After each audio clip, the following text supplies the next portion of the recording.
Goeiedag, ek groet jou in die kosbare naam van Jesus Christus.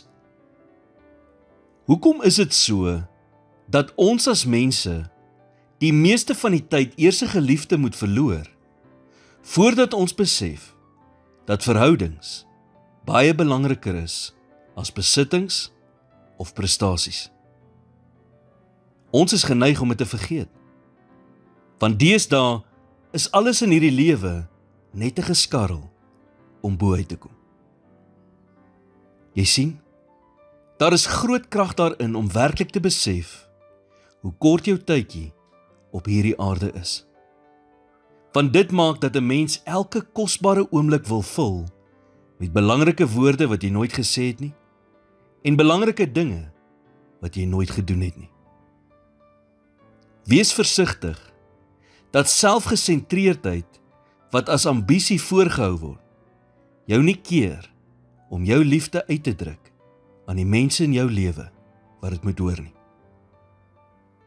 Die woord sê in 1 Johannes 3 vers 18, My kinders, laat ons nie lief hê met woorde of met die tong nie, maar met die daad en in waarheid.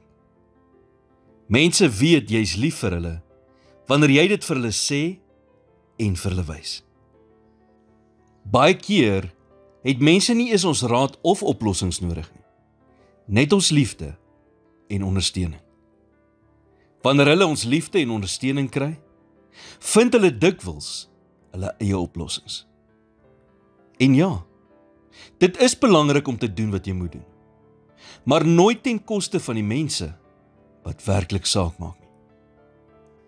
5 klein woordjies wat mense nooit moeg voor word om te hoor nie, is ek is lief vir jou. En dit is nie ingewikkeld nie. Net iets wat ons weer moet leer om doelbewus te doen. Here, help ons om nie net lief te hê met ons woorde nie, maar ook deur ons dade. Help ons dat ons liefde verander opreg en onselfsugtig sal wees, en die liefde sal weerspieël wat U aan ons bewys het.